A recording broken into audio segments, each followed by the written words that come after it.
अभिमन्यु की शादी को 5 साल हो चुके थे, लेकिन अभी तक उनका कोई बच्चा नहीं हुआ था। इसकी वजह से शीतल और अभिमन्यु परेशान रहते थे, लेकिन उन दोनों से ज्यादा परेशान थी शीतल की सास, यानी अभिमन्यु की माँ जानकी देवी। जानकी देवी चाहती थी कि जल्दी से जल्दी उनकी गोद में पोता या पोती आ जाए, और इसीलिए वो अपनी बहू शीतल को लेकर एक दिन हॉस्पिटल पहुंची। डॉक्टर मैडम, जरा ठीक से चेक करके बताइए ना। कई बड़े बड़े डॉक्टर को दिखाया है, लेकिन मेरी बहू माँ ही नहीं बन पाती। मैंने शीतल को बहुत अच्छे से चेकअप किया है। देखिए, बात यह है कि शीतल के अंदर माँ बनने की कैपेसिटी नहीं है। ये आप क्या कह रही हैं डॉक्टर साहब? कोई तो इलाज होगा ना, कोई दवाई दे दीजिए। देखिए, कुछ प्रॉब्लम ऐसी होती है जिनका कोई ट्रीटमेंट नहीं होता। आई एम सॉरी टू से, लेकिन शीतल कभी माँ नहीं बन सकती, क्योंकि उसके यूट्रस में अंदर से ही कुछ प्रॉब्लम है। घर आने के बाद क्या हुआ माँ? कहाँ लेकर गई थी आप शीतल को? अरे कहाँ लेकर जाती, डॉक्टर मैडम के पास ले गई थी, लेकिन तेरी बीवी तो कभी माँ बन ही नहीं सकती। मम्मी जी, इसमें मेरी क्या गलती? अगर अंदर से कोई प्रॉब्लम है तो उसमें मैं भी कुछ नहीं कर सकती। जानती हूँ, ये बात डॉक्टर के मुंह से सुन चुकी हूँ। अब दोबारा मेरे सामने इस बात का गाना मत गा। अरे माँ, परेशान होने की जरूरत नहीं है, हम सोचते हैं ना कुछ। अरे क्या सोचेगा तू? जब डॉक्टर कह चुका है कि तेरी बीवी माँ नहीं बन सकती, तो बता क्या सोचेगा तू? कहाँ से लाएगा बच्चा?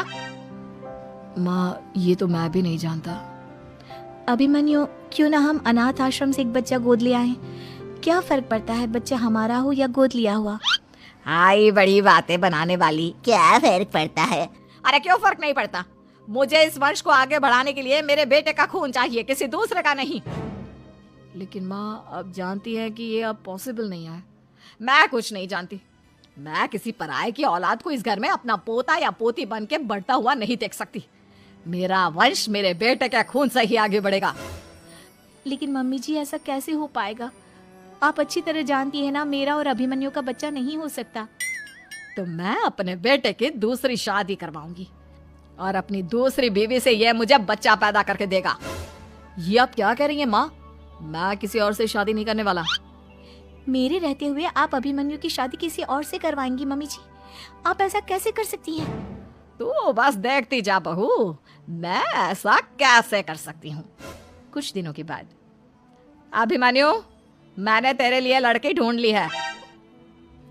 माँ, मैं आपको कितनी बार समझाऊं, मुझे किसी से शादी नहीं करनी है। पहले मेरी बात सुन। ये जो चमेली है ना, हमारे घर में काम करने आती है, वो तुझसे शादी करने के लिए तैयार है। मम्मी जी, आप अभिमन्यु की शादी एक नौकरानी के साथ करवाएंगी? वो इसलिए क्योंकि चमेली दिखने में बहुत खूबसूरत है, बच्चा भी सुंदर ही होगा। मम्मी जी, लेकिन एक बच्चे के लिए अपने बेटे की शादी नौकरानी के साथ करवाना, क्या ये सही है? अगर अभिमन्यु ने शादी नहीं की ना, तो मैं अपनी जान दे दूंगी। अब देख लो, अगर तुम्हें अपनी माँ की जान प्यारी है तो तुम्हें इस नौकरानी के साथ शादी करनी ही होगी। इस तरह जानकी देवी अपने बेटे अभिमन्यु की शादी नौकरानी चमेली के साथ करवा देती है। कुछ दिनों के बाद, नौकरानी से मालकिन बन के तो मजा आ गया। अब तो मैं इस घर की मालकिन हूँ। देखो, अपने आप को ज्यादा मालकिन समझने की कोशिश मत करो। एक बार तुम्हारा और अभिमन्यु का बच्चा इस दुनिया में आ जाए, उसके बाद तुम इस घर से हमेशा के लिए चली जाना। अरे जाओ जाओ, किसी और के आगे बातें बनाना। एक बच्चा तो पैदा नहीं कर सकी। बढ़िया आई, जाओ जाकर मेरे लिए कॉफी बना कर लाओ। नौकरानी मैं हूँ या तुम? मम्मी जी, देखिए ना शीतल मुझसे किस तरह से बात कर रही है। शीतल, तुम्हें पता है ना चमेली प्रेग्नेंट है, मेरे बेटे के बच्चे की माँ बनने वाली है। वो जैसा कहती है वैसा करो। लेकिन मम्मी जी, वो मुझे नौकरों की तरह ट्रीट कर रही है। अरे तो करेगी ना, वैसे भी बहू तुम हो किस काम की? एक बच्चा तो पैदा नहीं कर सकती।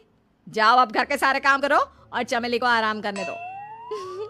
थैंक यू मम्मी जी, भगवान आपका भला करे। आप नहीं होती तो मैं नौकरानी से महारानी कैसे बनती? देखो, तुम्हें जो चाहिए सब मिलेगा।